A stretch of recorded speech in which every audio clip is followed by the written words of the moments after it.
అందరికీ హాయ్ అండి. ఈరోజు సఖీ వంటగదిలో ఇది పాతకాలం వంట అండి.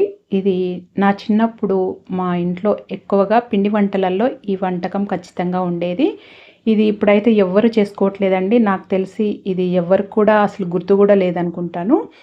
ఇది ఖచ్చితంగా ట్రై చేయండి. చాలా అంటే చాలా బాగుంటుంది. 2-3 నెలల వరకు కూడా నిల్వ ఉంటాయి ఇవి.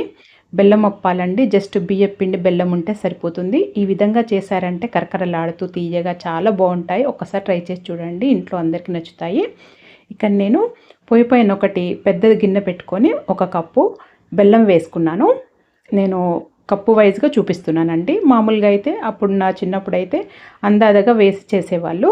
ఒక 2 కప్పుల నీళ్ళు వేసుకోవాలి. 1 కప్పు బెల్లము, 2 కప్పుల నీళ్ళు వేసుకోవాలి.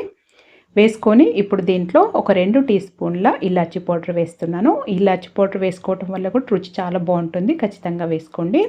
వేసుకొని జస్ట్ ఈ బెల్లం కరిగితే చాలండి. ఒక్కసారి ఈ బెల్లం కరిగి ఒకసారి ఈ నీళ్ళు అనేటివి మరిగితే సరిపోతుంది. ఇలా ఉడుక్కొస్తే సరిపోతుంది. ఏం పాకం రానవసరం లేదండి. ఇప్పుడు దీంట్లో పొడి బియ్యపు పిండేనండి, తడి బియ్యపు పిండి కాదు. మామూలుగా ప్యాకెట్ బియ్యపు పిండియే, మనం షాప్లలో కొన్న బియ్యపు పిండే 3 కప్పులు వేస్తున్నాను. 1 కప్పు బెల్లము, 2 కప్పుల నీళ్ళు, 3 కప్పుల బియ్యపిండి వేసుకోవాలి. కరెక్ట్గా సరిపోయింది. చాలా చక్కగా వస్తాయి. ఇలాగైతే ఈ మెజర్మెంట్స్తో చేయండి. ఈ బియ్యపిండి వేసుకున్న తర్వాత లో ఫ్లేమ్లో పెట్టి ఇలా కలుపుకుంటూ 2 నిమిషాల పాటు ఉడికించుకొని స్టవ్ ఆఫ్ చేసి అలాగే వదిలేసేయండి. ఆ వేడికి కొద్దిగా పిండి మంచిగా ఉడుకుతుంది. చూడండి, కింద దించి కొద్దిగా చల్లారిన తర్వాత ఇప్పుడు ఒక పెద్ద బేసన్లోకి వేస్తున్నాను ఈ పిండినంతా. ఇలా వేసుకొని ఇప్పుడు మనము దీన్ని మంచిగా కలుపుకోవాలండి. పిండిని చూడండి ఎంత క్లీన్గా వచ్చిందో. ఈ విధంగా ఉంటుంది. ఇప్పుడు దీంట్లో ఒక 4 టీ స్పూన్ల నువ్వులు వేస్తున్నాను. దీంట్లో నువ్వులు చాలా రుచిగా ఉంటాయండి. మీరు ఎక్కువ వేసుకున్నా పర్లేదు. 4 టీ స్పూన్లు అయితే కరెక్ట్గా సరిపోయినాయి. చాలా బాగుంది. వేసుకొని ఈ పిండిని అంత గట్టిగా ప్రెస్ చేస్తూ కలుపుకోవాలండి. కొద్దిగా వేడిగా ఉన్నప్పుడే కలుపుకోవాలి. మొత్తం కూడా చల్లారనియొద్దు. కొద్దిగా గోరువెచ్చగా ఉన్నప్పుడు ఈ పిండిని ఇలా చేతికి తడి చేసుకుంటూ నీళ్ళతోని చేతికి తడి చేసుకోవాలి. నీళ్లు వేసుకొని కలుపుకోవద్దండి. జస్ట్ చేతికి పిండి అంటుకోకుండా తడి చేసుకుంటూ ఇలా కలుపుకోవాలి. చూడండి, ఈ విధంగా ఒక 4-5 నిమిషాల పాటు ఖచ్చితంగా కలుపుకోవాలండి. దీంట్లో మనము మామూలుగా నెయ్యి, బటరు అలాంటివి ఏమీ వేయలేదు కదా. వేయకున్నా కానీ ఈ విధంగా చేసుకుంటే చాలా క్రిస్పీగా కరకరలాడుతూ చాలా రుచిగా వస్తాయి అప్పాలు. పిండిని 4-5 నిమిషాలు అయితే ఖచ్చితంగా ఈ విధంగా కలుపుకోవాలండి. చూడండి, కన్సిస్టెన్సీ అనేది ఈ విధంగా ఉండాలి. చాలా స్మూత్గా చాలా బాగుంది కదా. బియ్య పిండితోనైనా కానీ ఈ విధంగా కలుపుకున్న తర్వాత ఇప్పుడు కొద్దిగా తీసుకొని చిన్న చిన్న ఉండలుగా చేసుకోవాలి. అన్నీ మీరు ఒకరే అయినా చేసుకోవచ్చు, లేకపోతే చిన్న చిన్న ఉండలు చేసుకొని ఈ విధంగా ఈజీగా వస్తుందండి. పగుళ్ళు అలాంటివి ఏమీ ఉండదు. చాలా సాఫ్ట్గా ఉంటుంది ఈ విధంగా పిండి కలుపుకోవటం వల్ల. ఇలా చిన్న చిన్న ఉండలు చేసుకొని ఒకేసారి చేసి పెట్టుకోండి. దీనిపైన మొత్తం అయిపోయే వరకు కూడా ఒకటి తడి బట్ట లేదా కప్పి పెట్టాలి. పిండి ఆరనీయకుండా కప్పి పెట్టాలండి. ఇలా రౌండ్గా చేసుకోవాలి. ఈ విధంగా చేసుకొని ఒకటి కవర్ పైన ఇలా చేయితోనైనా ఒత్తేసేయచ్చండి. మేమైతే చిన్నప్పుడు ఇలా చేయితోనే ఒత్తేసి చేసేవాళ్ళము. చాలా బాగుండేటివి. లేదా ఇలా చేయితోనైనా కానీ పగులు లేకుండా చాలా చక్కగా వస్తాయి. మీరు మందంగా అయినా చేసుకోవచ్చు, మీడియంగా అయినా చేసుకోవచ్చు, సన్నగా అయినా చేసుకోవచ్చు అండి. ఇవి ఎలాగైనా కానీ చాలా బాగుంటాయి. చూడండి, నేనైతే కొద్దిగా సన్నగానే చేస్తున్నాను. తర్వాత లేదు అలా చేతిని ఒత్తడం ఇబ్బంది అనుకుంటే ఇలా పూరి ప్రెస్లో పెట్టేసి ఇలా ఒత్తేస్తే చక్కగా వస్తుందండి. చూడండి, పూరి కంటే సన్నగా వస్తుంది. చూడండి, ఈ విధంగా అయినా ఒత్తేసేయచ్చు. కాసేపట్లో అయిపోతాయి. చిన్న చిన్న ఉండలు చేసి పెట్టుకుంటే.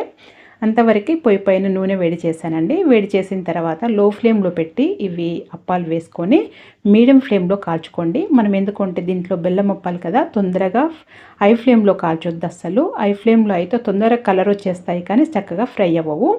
మీడియం ఫ్లేమ్లో కాల్చుకుంటే లో టు మీడియం ఫ్లేమ్లో అడ్జస్ట్ చేసుకుంటూ కాల్చుకోవాలి. ఇలా అన్నీ కాలిన తర్వాత మంచిగా కాలిన తర్వాత తీసేటప్పుడు ఇవి క్రిస్పీగా అవ్వవండి, మెత్తగానే ఉంటాయి. తీసి పక్కన పెట్టిన తర్వాత క్రిస్పీగా అవుతాయి. అదొక్కటి చూసుకోవాలి. అవి మొత్తము ఇలా కొంచెం కలర్ వచ్చి తెలుస్తుందండి. ఆ పచ్చిదనం పోయి కొంచెం కలర్ వచ్చే వరకు కాల్చుకుంటే సరిపోతుంది. అందుకనే మీడియం ఫ్లేమ్లో కాల్చుకోండి. అలాగైతే చక్కగా కాలుతాయి. హై ఫ్లేమ్లో అస్సలు పెట్టకండి. ఇలా మంచి కాలిన తర్వాత తీసేటప్పుడు మెత్తగా ఉంటాయండి. తీసిన తర్వాత పక్కకి ఇవేం ఆయిల్ పీల్చుకోవు. ఇవి ఆయిల్ ఒత్తటము, అలా అరిసెల్లాగా ఆయిల్ ఒత్తటము అలా ఏమి ఉండదండి. జస్ట్ తీసేస్తే సరిపోతుంది. ఇవన్నీ తీసి కూడా ఒక జల్లి గిన్నెలో వేసుకుంటే సరిపోతుంది. ఏమైనా నూనె అలాంటిది ఉన్నా కానీ కిందకు వెళ్ళిపోతుంది జల్లి గిన్నెలో నుండి. ఇలా తీసి పక్కన పెట్టేసుకోవడమే. ఇవి చల్లారిన తర్వాత మొత్తము క్రిస్పీ కరకరలాడుతూ చాలా రుచిగా అవుతాయండి. ఇవి తీసేటప్పుడు మాత్రమే మెత్తగా ఉంటాయి, అదొక్కటి గుర్తుపెట్టుకోండి. అవి క్రంచీగా అవుతాయేమో అని అలాగే వదిలేయొద్దు, నూనెలో ఫ్రై చేస్తూ ఉండొద్దండి. ఇలా మొత్తం పిండి అయిపోయే వరకు కూడా ఆయిల్గా అన్నీ ఇలా ఫ్రై చేసుకొని తీసి పక్కన పెట్టుకోవాలండి. వెంటనే వేడివేడివి డబ్బాలో స్టోర్ చేసి పెట్టొద్దు. అలాగే వేడి వాటిపైన మూత పెట్టొద్దండి. ఓపెన్గా అలాగే ఒక అరగంట గంట సేపు అయినా వదిలేసిన తర్వాత కరకరలాడుతూ క్రంచీగా అవుతాయి.